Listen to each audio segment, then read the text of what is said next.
Olá, seja muito bem-vindo, bem-vinda ao curso de Formação em Psicanálise Clínica. Nesta aula, irei realizar uma introdução à psicanálise, falarei sobre alguns conceitos essenciais e sobre o pai da psicanálise, Sigmund Freud. O surgimento e a trajetória da psicanálise estão diretamente relacionados ao médico neurologista Sigmund Freud. Seus postulados e teorias revolucionaram o século XX, formulando uma nova ciência, a psicanálise, apresentando outra visão sobre as neuroses, o desenvolvimento psicossexual, o inconsciente, o aparelho psíquico, entre tantos outros conceitos que modificaram e marcaram a forma de ver e entender a mente humana. De fato, várias áreas do saber humano se beneficiaram com os conceitos freudianos. Em especial, podemos ver a psiquiatria, a psicologia e até a própria sociologia.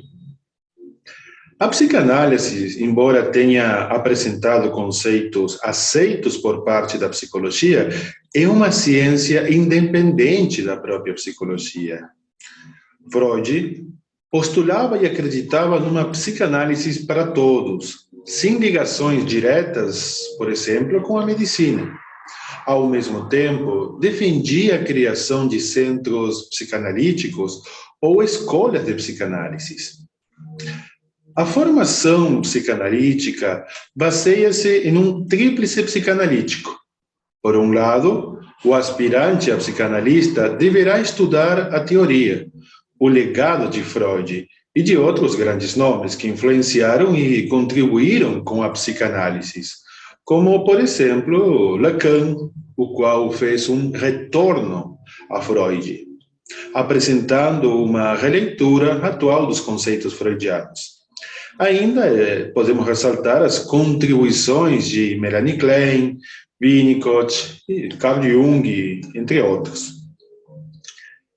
O segundo pilar da formação do psicanalista é a análise didática, ou seja, sua própria análise, colocando o aspirante analista no papel de analisado, sendo este último analisado por outro psicanalista. Neste ponto, é necessário citar os conceitos de Lacan, o qual postula que a própria análise forma o analista. E, por último, para finalizar o tripé psicanalítico, a prática supervisionada. Cabe ressaltar que existem outras diferenças notórias e vitais entre a psicanálise e a psicologia, que abarcam desde suas origens, métodos terapêuticos e pesquisa. A psicologia é muito mais antiga que a própria psicanálise, remontando historicamente à Grécia Antiga e àquele que é considerado como o primeiro psicólogo, Aristóteles. A psicologia fez sua entrada como ciência propriamente dita na época moderna através dos trabalhos e pesquisas na Alemanha, próximos entre os anos 1860 e 1890, que se baseava no positivismo e observava o ser humano desde um ponto de vista científico, no mesmo modo que o pesquisador analisa uma planta ou um animal em um laboratório. O ponto central das ideias psicanalíticas é o conceito do inconsciente, sendo este o objeto final e vital dos estudos da psicanálise, aquilo que escapa da objetividade, diferente da psicologia, na qual o psicólogo situa-se desde um ponto de vista externo na terapêutica. Já Freud, através da própria autoanálise, apoia-se tanto na formação de conceitos quanto na própria terapêutica. A abordagem freudiana é, de fato, inovadora como ciência, colocando o analista e analisado na mesma pesquisa, na mesma frequência, através daquilo que Freud denominou de transferência. Freud aprendeu junto com suas pacientes histéricas, através da escuta, do diálogo, Foi por meio do discurso do paciente que Freud criou essencialmente a teoria e prática psicanalítica. Entretanto, a ideia do diálogo não é nova. Tal remonta historicamente a Sócrates, o qual poderia ser considerado o primeiro psicanalista. Sócrates afirmava que o conhecimento estaria latente em todos os seres humanos, porém, estes não eram conscientes do mesmo. Do mesmo modo, considerava que o diálogo entre duas pessoas faria com que o analisado alcançasse o conhecimento, tornando-se consciente e desenvolvendo suas próprias ideias e conclusões. Observamos aqui a principal ferramenta terapêutica da psicanálise, a cura através da palavra. O pai da psicanálise procurou buscar métodos para garantir que seus postulados sejam acreditados e considerados pela ciência. Como mencionei anteriormente, Freud era de formação acadêmica em medicina. Procurou estabelecer normas, princípios e leis como modo de formalizar seus achados na psique humana. Ainda procurou criar um modelo da psique através do conceito do inconsciente dinâmico. Conforme Freud, não é possível abordar do modo direto o inconsciente, porém, pode-se apreciar através das suas formações, como, por exemplo, os sonhos, os xistes, os atos falhos, entre outros. A partir deste sentido, surge a expressão a psicopatologia da vida cotidiana. O método utilizado pela psicanálise baseia-se basicamente na interpretação das resistências que o paciente apresentar, da transferência e da associação livre, na qual o paciente fala tudo o que surgir na sua mente, sejam relatos de sonhos, fantasias, desejos, frustrações. A observação do cotidiano e a infância do paciente também são fundamentais para a devida interpretação dos conteúdos. De fato, o analista convidará o paciente a falar, para que possa ser atingido o princípio essencial que é a cura pela palavra. O analista não poderá apresentar nenhum tipo de julgamento, procurando outorgar ao paciente uma área segura, onde possa expressar seus medos e traumas. Através da associação livre, o paciente será consciente dos conteúdos inconscientes e, como observado por Freud, quando o paciente associa e atinge o trauma essencial, o mesmo sente-se aliviado, diminuindo a pressão dos desejos sobre o ego, vencendo os mecanismos de defesa. Para que surja alguma forma de angústia ou mal-estar, o sujeito deverá apresentar algum tipo de conflito psíquico. Freud atribui a isto algum tipo de sedução sexual durante a infância, seja esta real ou imaginária. Porém, na atualidade, sabe-se dos fatores hereditários, genéticos, que podem influenciar na psique humana. E neste ponto, deve-se observar o trabalho em equipe, um trabalho integrativo entre os profissionais da saúde, tanto por parte do clínico geral, o psiquiatra, o psicólogo, o psicanalista, seja qual for o terapeuta. Por exemplo, por falta de vitamina B12, distúrbios na tireoide, podem alterar a saúde mental do nosso paciente, passando a ser um caso orgânico e não plenamente analítico. A abordagem psicanalítica e sua devida terapêutica é um processo demorado que pode levar meses ou até anos. Consequentemente, nem todos os indivíduos podem se submeter a uma análise profunda em virtude do tempo, quanto também pelo investimento financeiro. Da mesma forma, nem todas as pessoas podem ser totalmente analisadas, dependendo da intensidade das resistências que ele apresentar. Torna-se o sujeito não analisável, ou ainda caso o paciente for portador de alguma psicopatologia mais complexa, mais grave, como, por exemplo, a esquizofrenia, não é indicada a análise. Para Freud, as perturbações emocionais surgem em virtude das experiências traumáticas reprimidas na infância. Os conteúdos inconscientes surgiriam de um modo disfarçado para o consciente, na forma de lapsos, sonhos, entre outros. A ansiedade e a pressão dos desejos reprimidos e traumas desenvolveriam sintomas.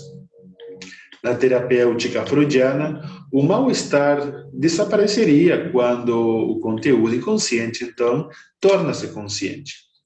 Por outro lado, para Jung, além do inconsciente postulado por Freud, existiria outra camada mais profunda, o qual ele denominou de inconsciente coletivo, o qual apresentaria resquícios de nossos antepassados, arquétipos primordiais universais, como a persona, a ânima, o animus e a sombra. Sobre esse assunto nós iremos falar nas próximas aulas com mais profundidade. Já Lacan faz um retorno às ideias freudianas e postula o conceito do inconsciente estruturado pelo uso da linguagem. Um ponto fundamental da integração das correntes psicanalíticas é o conceito do complexo de Édipo. Para tal, é necessário retornar novamente a Freud, o qual foi o primeiro a observar este fenômeno, que, segundo o mesmo, é o maior problema na infância e possuiria consequências na vida adulta. O menino desenvolveria sentimentos amorosos da ordem sexual pela mãe, tomando ela como objeto do seu desejo. Consequentemente, surgiria sentimentos hostis perante o pai, o qual seria visto como um rival. Do mesmo modo, a menina desenvolveria estes desejos amorosos pelo pai e julgaria a sua mãe como uma oponente. Freud ainda postula uma formação secundária que se daria nas meninas. Elas observariam nos irmãos, no pai, ou até em bonecos, a diferença anatômica, e ao se comparar, passaria ao sentimento de castração. Ao observar sua mãe, ele a identificaria que também foi castrada, e segundo Freud, surgiria a chamada inveja do poder ou inveja do pênis. Dita inveja seria responsável por sentimentos de inferioridade, ciúmes, problemas de aceitação da própria masturbação e diminuição da ligação com a mãe como objeto. Se, por um lado, a menina apresentaria sentimentos de castração, o menino, em contrapartida, sentiria medo de perder seu falo. Freud postula que o medo da castração faz o menino abandonar a mãe como objeto de amor e adota a figura paterna como guia. Por outro lado, a menina aceita o fato da castração, abandona os sentimentos amorosos pelo pai e segue os passos da figura materna, ou seja, dos que não possuem o falo. Cabe ressaltar que Freud considerava que o complexo de Édipo originaria sentimentos de culpa, os quais eram relatados na clínica por suas pacientes. Lacan faz uma releitura nos conceitos freudianos, apresentando o conceito do simbólico. Postula que o pênis não seria de fato o órgão físico, e sim simbólico. O falo, para Lacan, seria a lei paterna. Ainda conclui que o complexo de Édipo possuiria 3 estágios. Num primeiro momento, a criança se faz de objeto daquilo que ele acha que sua mãe não possui, ocupando o lugar do falo. No segundo momento, atribui o sentimento da privação, da castração, através da imagem paterna. O pai surge como sendo o falo, um rival ameaçador. Neste ponto se dá o deslocamento do objeto fálico na criança, abrindo caminho para a aceitação da lei paterna. Percebendo que a própria mãe aceitou a lei paterna, ou seja, a mãe submetida ao desejo do outro, surge a lei propriamente dita. No terceiro momento, a criança inicia sua saída do Édipo. A criança, em virtude da castração, deixa a ideia de ser o falho e aceita a lei paterna. Desde um ponto de vista de integração, pode-se observar Freud desmascarando a origem das neuroses e Lacan, através do uso do simbólico, do imaginário e do significante, o conceito das formações das psicoses. Tanto Lacan quanto Freud apontam ao fato de que, durante a formação psicossexual da criança, se dariam as origens das neuroses e das próprias psicoses. Entretanto, cabe neste ponto ressaltar as ideias de Jung, o qual coloca em pauta a personalidade do indivíduo como fator nesta equação. De fato, os traços da personalidade são tão marcantes quanto sua experiência traumática. A forma como o sujeito se relaciona com o seu mundo interno e o próprio mundo externo é fundamental para o surgimento das psicopatologias.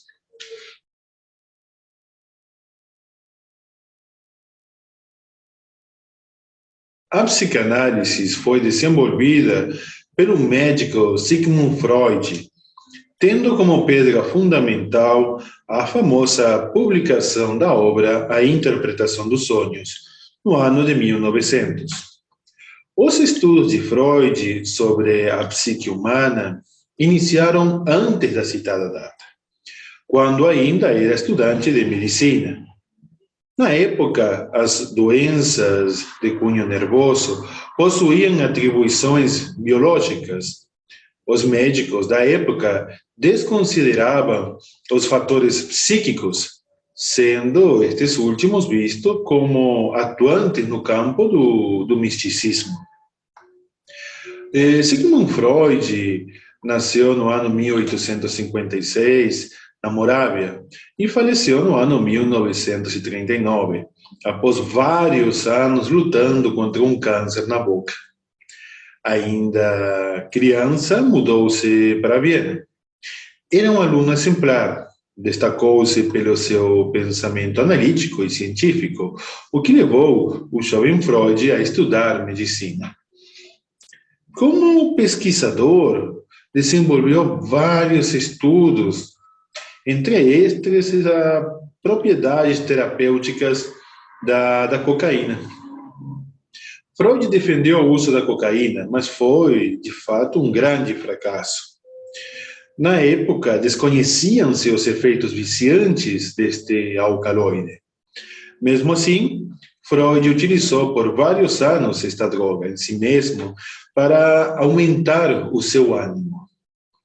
Viajou para Paris, após ganhar uma bolsa de estudos, e participou das polêmicas palestras do famoso médico psiquiatra, o Dr. Charcot, o qual utilizava um singular método terapêutico, a hipnose, para tratar os pacientes histéricos.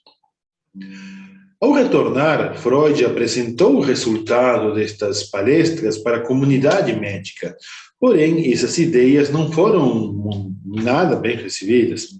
Consideravam ditos conceitos de Charcot como meros charlatanismos.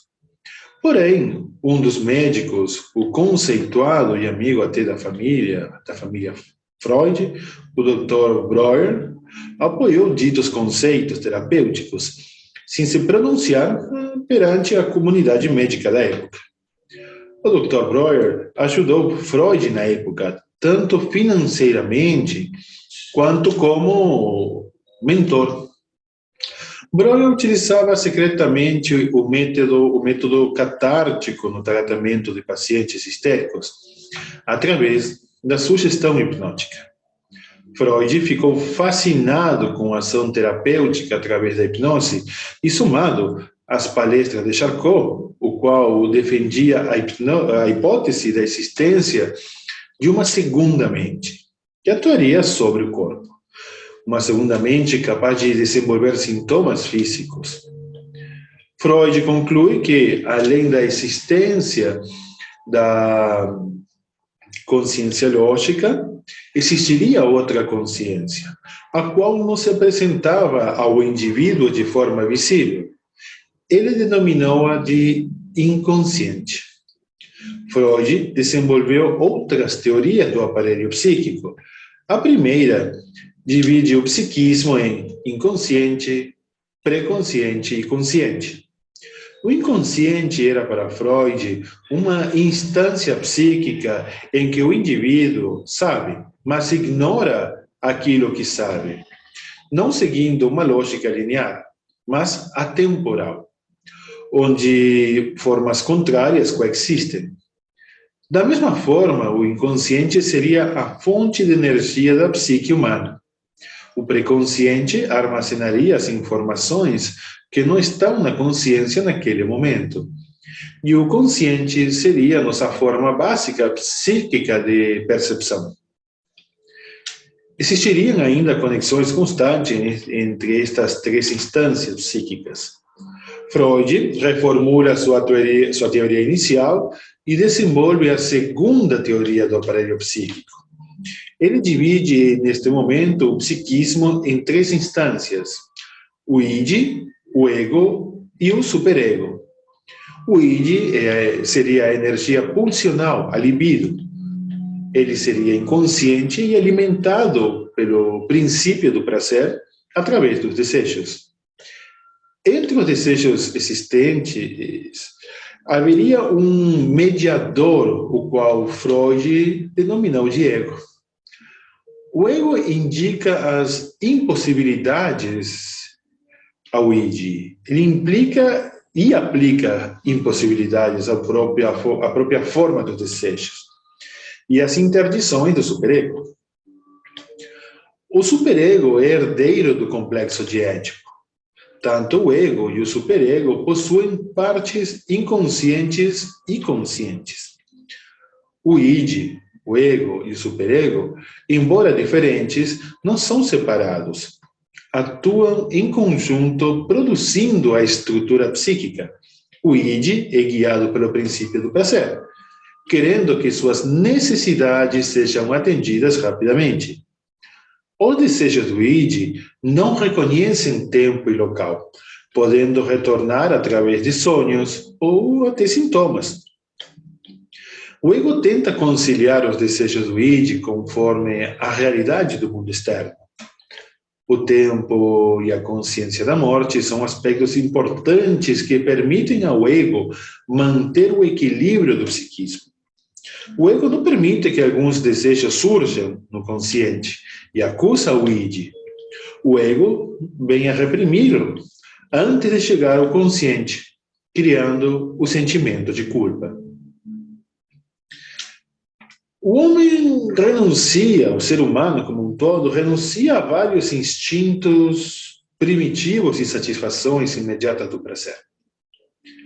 Isto resulta na possibilidade da construção da vida social. A energia libidinal é a base da psique humana e o desvio desta energia para outras áreas chama-se sublimação. Na sublimação, o objeto e o objetivo são modificados.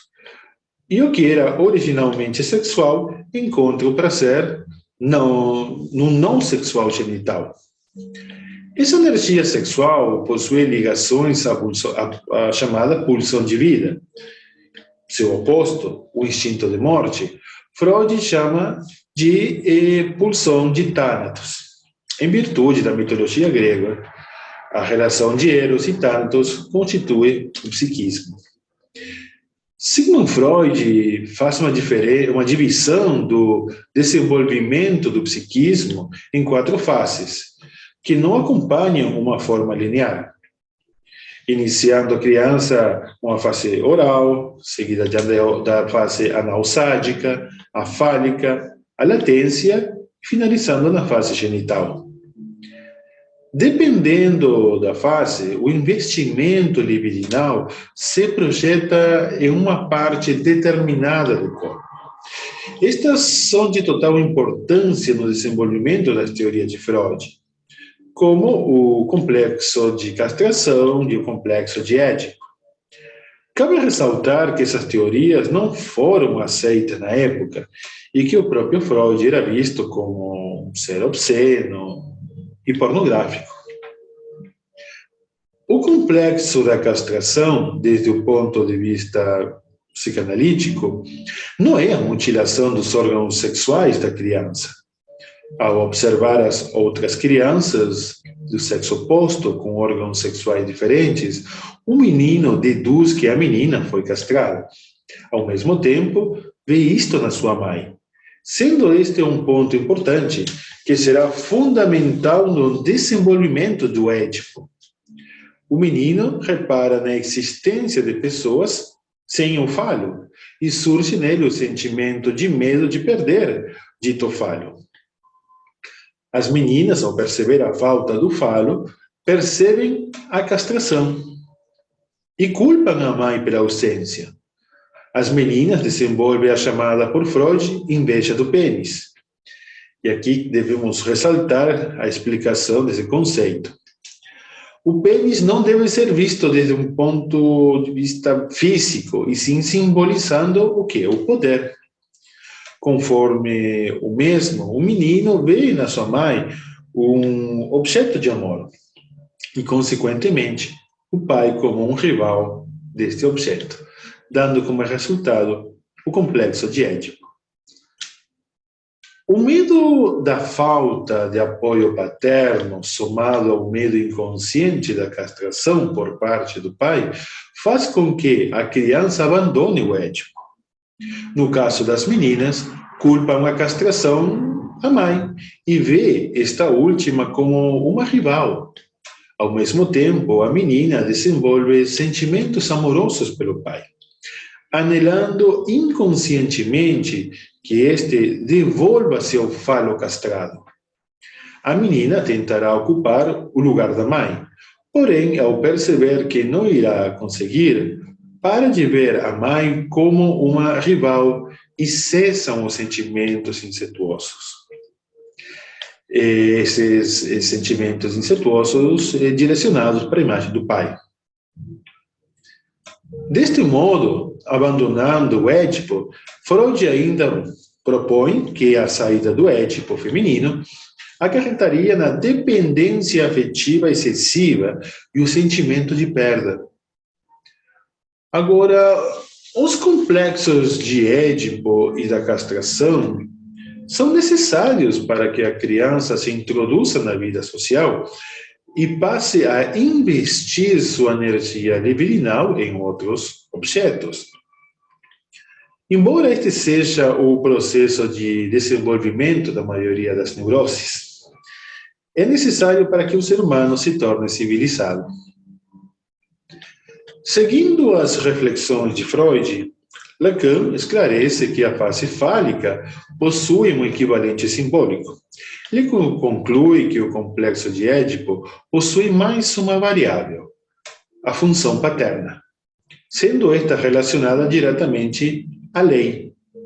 Ao perceber a castração da mãe, indica reconhecer a castração do outro, atribuindo que a mãe é um ser limitado, submetido à lei do pai.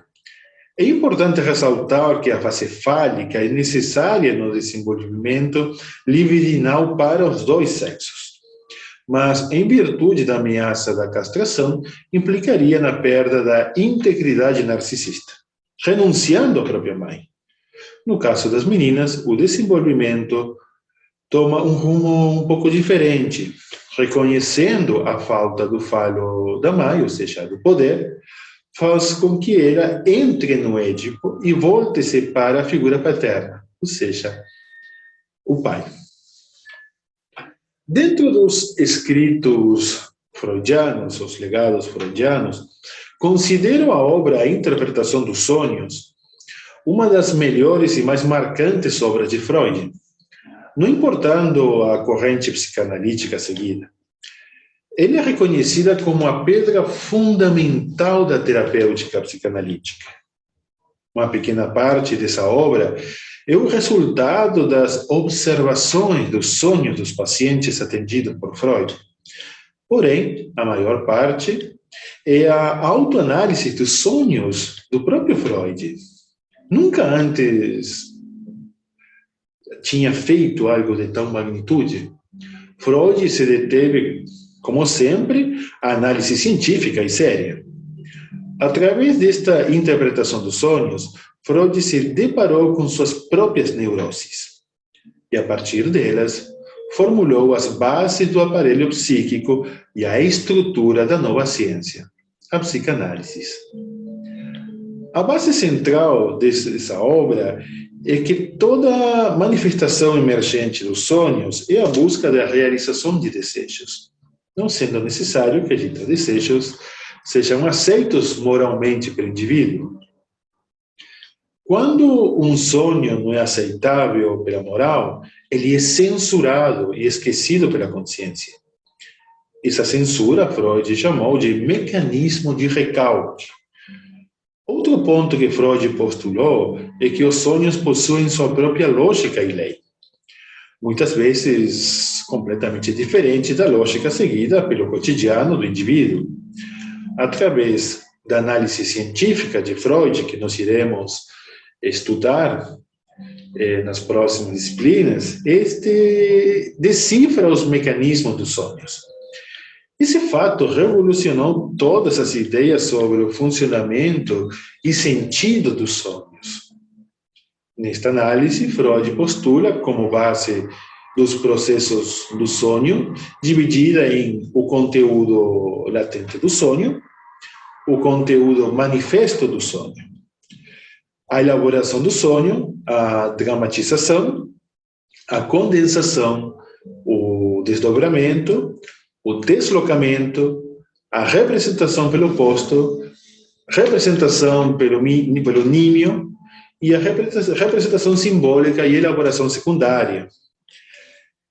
Todos esses conceitos e esses manifestos nós iremos estudar na disciplina da interpretação dos sonhos. Hoje estarei fazendo um apanhado geral sobre esses pontos fundamentais. A teoria e técnica psicanalítica apresentam-se hoje em dia para amenizar o mal-estar constante do ser humano.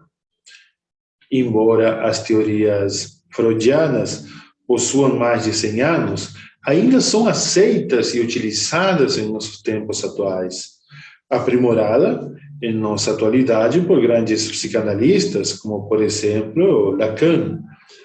A psicanálise atende às necessidades e demandas dos indivíduos em busca do bem-estar e o conhecimento de si mesmo.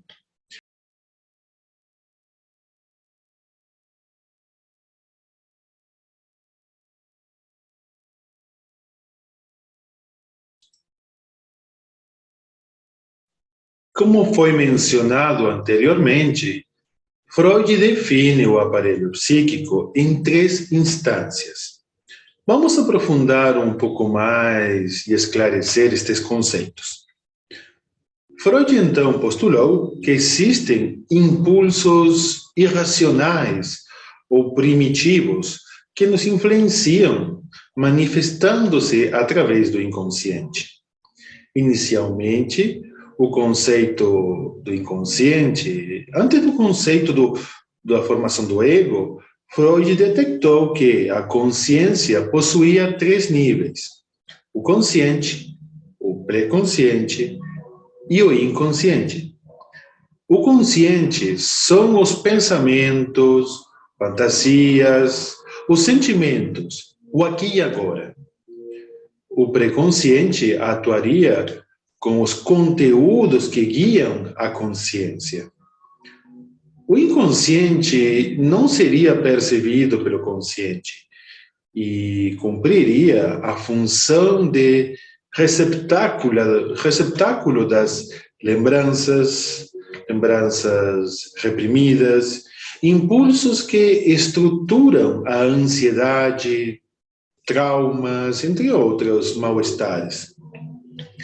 Freud acreditava que a origem das perturbações emocionais eram gravadas no inconsciente nos primeiros anos de vida. Estas se manifestariam ao consciente de um modo disfarçado, como lapsos de linguagem, sonhos, entre outros. Freud afirmava que a personalidade era moldada na infância, no período que as crianças se encontram com seus conflitos de impulsos biológicos e as demandas da própria sociedade. Ponderou que ditos conflitos surgem no desenvolvimento psicossexual e estes se movem da zona oral para a anal e finalmente para a zona genital. Conforme Freud, quando a zona de gratificação ou prazer situa-se nos genitais, os meninos desenvolvem desejos sexuais pela mãe e as meninas pelo pai. Consequentemente, vem a figura parental do mesmo sexo como uma espécie de rival. E é isso Freud, o que ele chama de complexo de Édipo. Freud postura a personalidade em instâncias. Após o conceito do ego, Freud então reestrutura a ideia do inconsciente, surgindo o que conhecemos até hoje como o id, o ego e o superego. O id é regido pela ideia do prazer e da satisfação rápida dos impulsos. O id é o reservatório inconsciente das pulsões. Ele não possui conceito de moralidade ou julgamento de valores. Conta na sua essência as formas primordiais psíquicas ou a própria libido. O ego evolui da id e facilita a interação, como citado, com o próprio id. O ego indica a razão, a consciência da realidade, a procura da diminuição da tensão através de formas de prazer aceitáveis. Já o superego cumpre a função de moralidade, punição e censura. O superego tenta inibir a busca do prazer do id, consequentemente, estando em constante conflito. O superego é o produto dos valores ensinados pela família e da própria sociedade. Conforme Freud, existem constantes lutas dentro da personalidade do indivíduo. Quando o ego é pressionado, tentará retardar os impulsos sexuais e agressivos do id, conflitando com a busca da diminuição da tensão por parte do ego e lidando com as formas de perfeição do superego. Nesta condição, onde o ego sofre uma pressão excessiva, Freud define o resultado como ansiedade, ou, naquela época, angústia. Um grande desafio da psique humana é localizar formas de enfrentar a citada ansiedade. Ela pode se desenvolver de um modo real ou imaginário. Algumas das situações básicas que causam ansiedade podem ser a perda ou privação de um objeto, perda ou rejeição no amor, perda da identidade, perda da autoestima, perda do objeto de amor. A ameaça de algum desses eventos, ou até outros, causam a ansiedade, essa tensão. E segundo Freud, existem duas formas de diminuir a ansiedade. Na primeira forma, Freud indica lidar diretamente com o problema em questão até chegar ao término do problema. Porém, existe outro modo que deforma a própria situação. O ego falsifica a natureza do problema para proteger a personalidade E estas distorções Freud chama na época de mecanismos de defesa. Existem diversos mecanismos de defesa psíquicos inconscientes, mas os principais são a repressão, no qual pressiona os desejos perturbadores para o inconsciente, a formação reativa, que seria um dos frágeis métodos de defesa, no qual o indivíduo não mostra os sentimentos reais e tenta se auto-enganar da existência do problema. Outro mecanismo de defesa muito visto na clínica é a projeção, no qual projetam-se os sentimentos próprios indesejáveis para outras pessoas, procurando, basicamente, um culpado. Vemos ainda a regressão, no qual retorna-se ao estágio de prazer anterior. Outro mecanismo de defesa é a racionalização, que seria a substituição do problema por uma explicação que causa o sentimento de autossegurança. Ainda temos a negação, no qual o indivíduo defende-se negando o problema. O deslocamento também faz parte dos mecanismos de defesa e eles direcionam o problema para outro alvo. Ainda temos a anulação, no qual busca-se anular a experiência prévia, a interjeição, no qual se absorve características de outras pessoas para resolver dificuldades de identificação. E, por último, temos a sublimação, que direciona grande parte dos impulsos sexuais para realizações sociais, artísticas, científicas, entre outras.